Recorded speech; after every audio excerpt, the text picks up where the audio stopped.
কি থাম্বনেলে যেটা লিখলাম সেটা বিশ্বাস হচ্ছে না? মোরারজি দেশাই ভারতবর্ষের চতুর্থ প্রধানমন্ত্রী। রোজ সকালবেলা উঠে নিজের পেশাব নিজে খেতেন, কারণ উনি বিশ্বাস করতেন এটা খেলে নাকি রোগ ব্যাধি দূর হয়। আবার এটা উনি গর্ব সহকারে প্রচারও করতেন। এই নিয়ে আমি ডিটেল আলোচনা করছি, তবে তার আগের সময় পাকিস্তানে সেনাবাহিনীর যে সর্বোচ্চ সামরিক অ্যাওয়ার্ড নিশানে পাকিস্তান, এবং সেটা কিন্তু দেওয়া হয়েছিল ভারতবর্ষের প্রধানমন্ত্রী মোরারজি দেশাইকে। কি বিশ্বাস হচ্ছে না? এই লোকের জাস্ট একটা ফোন কলের জন্য এক রাতের মধ্যে আমাদের কয়েকশো র এজেন্ট তারা মারা যায় এবং পাকিস্তান পরমাণু শক্তিধর দেশে পরিণত হয়।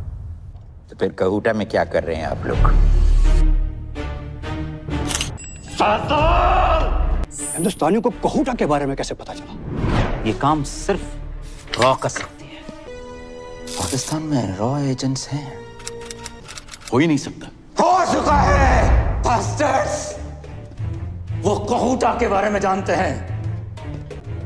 ढूंढो और मारो।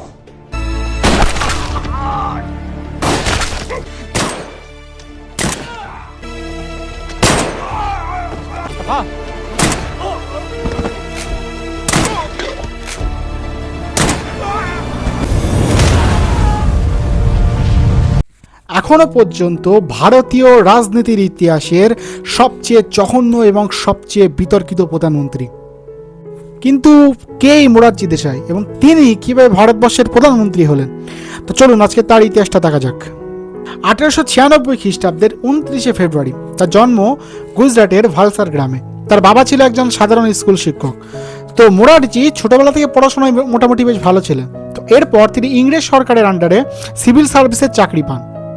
কিন্তু চাকরি করার কিছুদিন পরে তার সেখানে মন টানছিল না। তিনি গান্ধীজির মতাদর্শ দ্বারা বিশালভাবে প্রভাবিত হন এবং গান্ধীজি তখন লবণ সত্যাগ্রহ আন্দোলন করছে এবং গান্ধীজি সবাইকে বলছে যে ইংরেজদের চাকরি ছেড়ে দাও ছেড়ে দাও।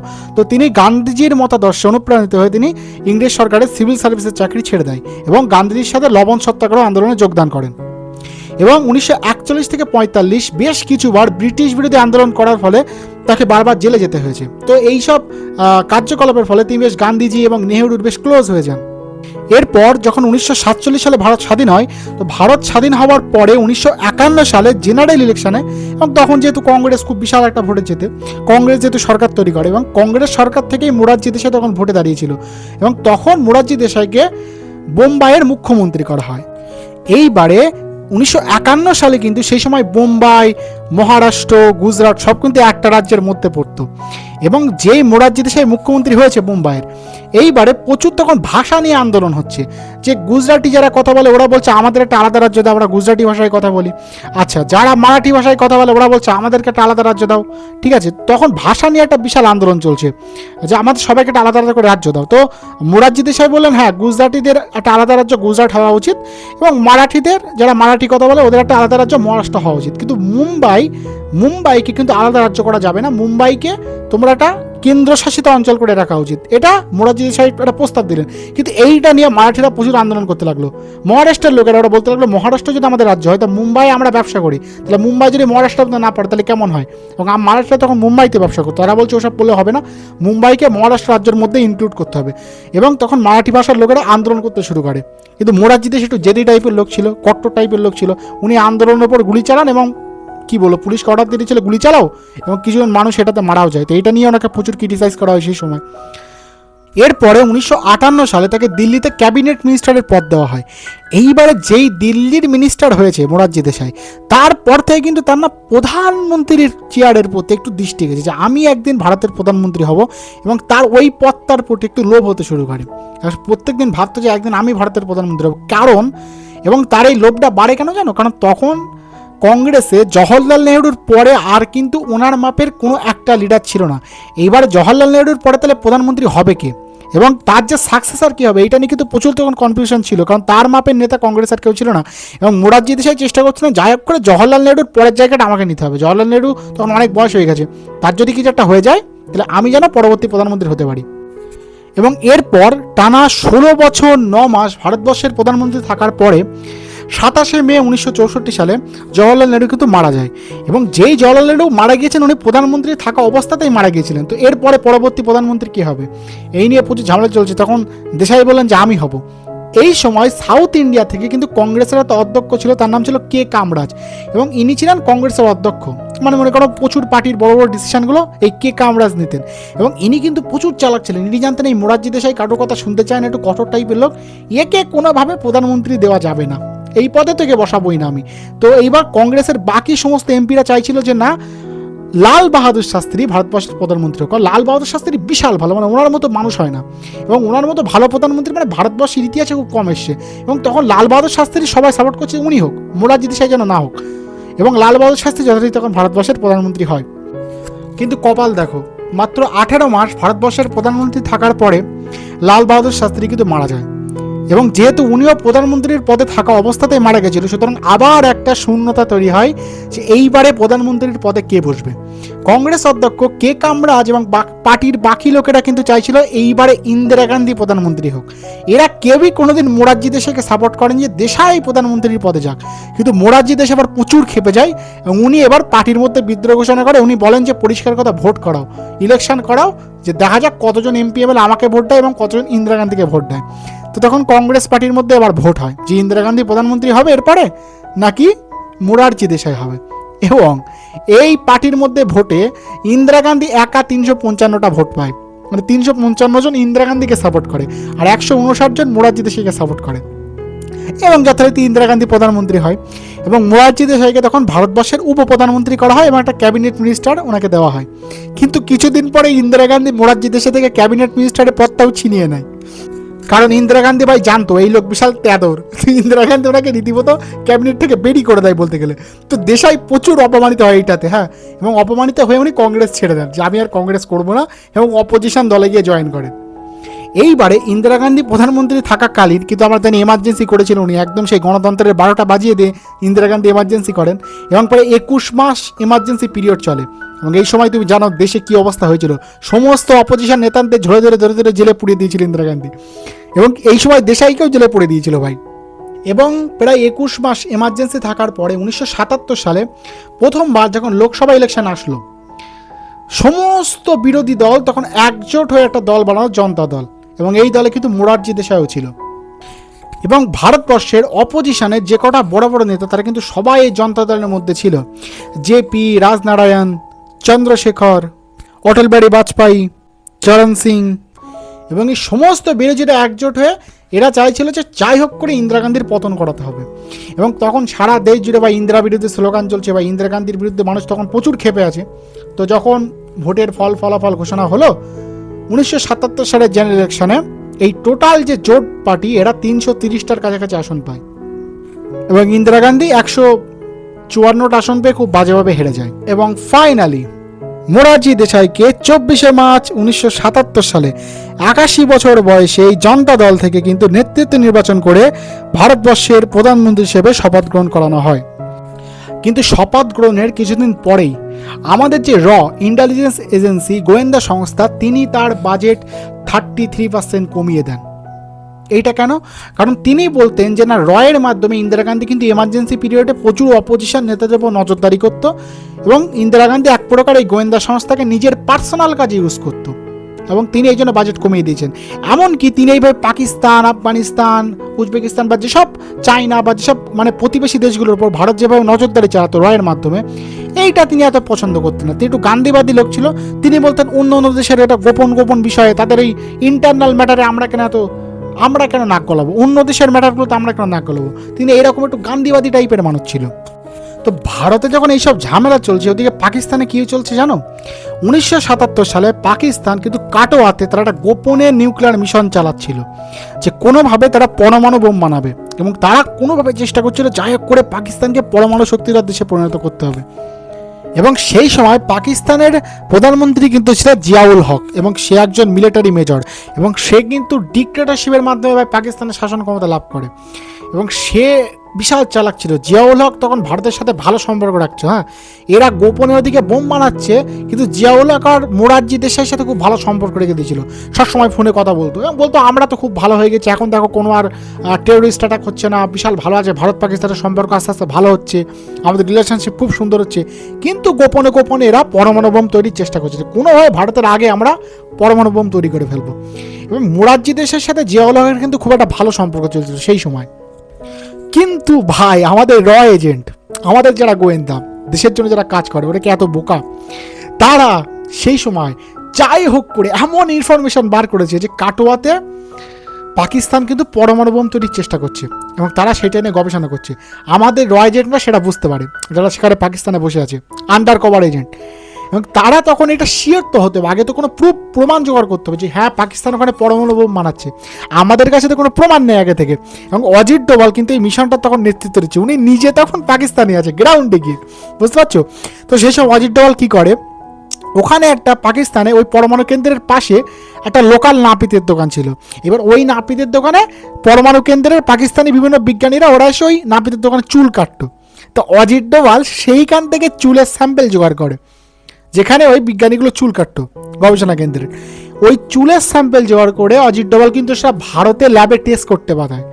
এইবার যেই ল্যাবে টেস্ট করা হয়, আমাদের বিজ্ঞানীরা হতবাক হয়ে যায় যে চুলের মধ্যে কিন্তু ইউরেনিয়াম পাওয়া যাচ্ছে, তেজস্ক্রিয় পদার্থ। তার মানে কি একদম তাহলে 100% শিওর হয়ে গেল যে এই বিজ্ঞানীরা মিলে পাকিস্তান কিন্তু ওখানে তাহলে পরমাণু বোম তৈরির চেষ্টা করছে, নিউক্লিয়ার গবেষণা চলছে। এইবারে অজিত ডোভাল সহ আমাদের পুরো গোয়েন্দা সংস্থা এনএসএ পুরো ঠিক করে নেয় যে এইবারে আমরা এয়ার স্ট্রাইক করে পুরো এই গবেষণা কিন্তু উড়িয়ে দেবো, যাই হোক করে বোম মেরে উড়িয়ে দেবো, পাকিস্তানকে পরমাণু শক্তিধর দেশে পরিণত হতে দেব না। পরিষ্কার কথা, কারণ ওরা যদি একবার পরমাণু বোম পেয়ে যায় আমরা ওদের কোনোদিন হারাতে পারবো না। কারণ একটা দেশ যতই গরিব হোক, যতই কাংলা হোক, যতই খারাপ হোক ভাই, সে যখন ভারত তাকে তোমরা করে হারিয়ে দিচ্ছে একদিন পাকিস্তানকে, একদম মরার আগ মুহূর্তে সে কিন্তু ওই পরমাণু বোমই ছাড়বে, মনে রেখে দিও। এইবারে আমাদের র এজেন্টরা গিয়ে মোরারজি দেশের কাছে অনুমতি চায়, যেহেতু প্রধানমন্ত্রী, তার তো অনুমতি ছাড়া হবে না। তো অনুমতি চায় যে স্যার আপনি আমাদেরকে সার্জিক্যাল স্ট্রাইকের অনুমতি দেন, যে আমরা যেন পাকিস্তানে গিয়ে গবেষণা কেন্দ্র উড়িয়ে দিতে পারি। এইবারে মোরারজি দেশাই কিন্তু এখানে গান্ধীবাদী লোক, উনি বলছে ভাই ওইটা ওড়াতে গেলে তো নিরীহ মানুষ মারা যাবে, আমি তো সেটা চাই না, নিরীহ মানুষের কেন প্রাণ নেবে। এরা বলছে স্যার এইটা যদি আজকে না ওড়ান সারা জীবন পাকিস্তানের সাথে আমাদের যুদ্ধ হবে, কোনোদিন এই যুদ্ধ মিটবে না। হয়তো আজকে কয়েকজন নিরীহ মানুষ মরবে সেখানে, কিন্তু যদি আপনি আজকে অনুমতি না দেন তাহলে সারা জীবন ভারত পাকিস্তানের মধ্যে এই ক্লাশ কোনোদিন থামবে না এবং সারা জীবন যুদ্ধ হবে। মোরারজি দেশাই বলছে আমি গান্ধীবাদী লোক বাবা, আমি অনুমতি দিতে পারবো না এবং ওইভাবে পাকিস্তানে বোম মারা যাবে না। এর মধ্যে ইসরায়েলের মোসাদ কিন্তু এই খবর পেয়ে যায় এবং ইসরায়েলের মোসাদ কিন্তু ভারতের গোয়েন্দা সংস্থা এনএসএকে অফার দেয়। মোসাদ আমাদের গোয়েন্দা সংস্থাকে বলে যে এক কাজ করো, তোমাদের প্রধানমন্ত্রী অর্ডার দিচ্ছে না, ঠিক আছে আমরা গিয়ে ওদের এখানে এয়ার স্ট্রাইক করবো, তোমাদেরকে বোম মারতে হবে না, আমরা ইসরায়েল গিয়ে এয়ার স্ট্রাইক করি। দেখো ইসরায়েল তো তখন ছিল ওদের নিজের একটা পার্সোনাল স্বার্থ এখানে ছিল, যে জানে পাকিস্তান যদি একটা মুসলিম দেশ এবং তারাও যদি সেখানে পরমাণু বোম পেয়ে যায় এটা তো ইসরায়েলের তো ক্ষতি। তো ইসরায়েল চাইছিল যে তারা গিয়ে এয়ার স্ট্রাইক করবে, ঠিক আছে, ভারত কি করতে হবে না, শুধুমাত্র তারা আমাদের জামনগর এয়ারপোর্টটা ইউজ করতে চাইছিল। তো শুধু মোরারজি দেশাইকে একটা অনুমতি দিতে হবে যেন ইসরায়েল এসে ভারতের জামনগর এয়ারপোর্টটা ইউজ করতে পারে, সেখান থেকে উড়ে গিয়ে যেন পাকিস্তানে গিয়ে এয়ার স্ট্রাইক করতে পারে। মোরারজি দেশাই এইটুকু অনুমতি দেয়নি। মানে ভারত কি অ্যাটাক করছে না, ঠিক আছে, ইসরায়েলকে পর্যন্ত অ্যাটাক করতে না, যে ইসরায়েল এসে ভারতের এখান থেকে এই অ্যাটাকটা জাস্ট পরিচালনা করবে, মোরারজি দেশাই করতে নেই, বলছে না না হবে না হবে না। ঠিক আছে ভাই, অনুমতি দেয়নি, ঠিক আছে। এর মধ্যে আবার এমন একটা কুবরেট মিস্টেক করেছে ভাই, কি করেছে জানো? সেই সময় যখন এইসব জানা ঝামেলা চলছে আমাদের রয়ের সাথে, যখন এই মোরারজি দেশাইয়ের প্রচুর ঝামেলা চলছে, ক্লাস চলছে, তো সেই সময় এরকমই জিয়াউল হক নিয়মিত আগে সবসময় কল করতো মোরারজি দেশাইয়ের কাছে। তো একদিন এরকম কল করেছে, সেই সময় কল করে কথা হতে হতে তখন মোরারজি দেশাই খুব রেগে আছে, হ্যাঁ। তো জিয়াউল হক ফোনে কথা বলছে, বন্ধুত্বের কথা বলছে, ভালোবাসার কথা বলছে। মোরারজি দেশাই রেগে গিয়ে বলছে তোমাদের মুখে এসব কথা মানায় না, আমি খবর পেয়ে গেছি তোমরা ওই কাটোয়াতে ওখানে পরমাণু বোম তৈরির চেষ্টা করছো, তোমাদের মুখে আবার বন্ধুত্বের কথা বলছো, আমরা কিন্তু জানি। জিয়াউল হক কিন্তু এই খবরটা শুনে ওনার পায়ের নিচ থেকে মাটি সরে যায়। সে বলছে ভারত আমাদের এত বড় গোপন প্রজেক্ট জানলো কি করে? এবং জিয়াউল হক সঙ্গে সঙ্গে বলে না না না এসব বাজে কথা বাজে কথা, আমরা কিছু করছি না। যেই কল কেটে দেয়, জাস্ট কল রাখার সাথে সাথে জিয়াউল হক সাথে সাথে অর্ডার দেয় যে পরমাণু কেন্দ্র ওখান থেকে সরিয়ে নাও, ভারত জেনে গেছে। ভারতের গোয়েন্দা নিশ্চয়ই এখানে প্রচুর পরিমাণে আমাদের র এজেন্টরা আছে, ভারতের গোয়েন্দা আছে এখানে প্রচুর পরিমাণে, ভারত কিন্তু জেনে গেছে, গবেষণা কেন্দ্র এখান থেকে সরাও।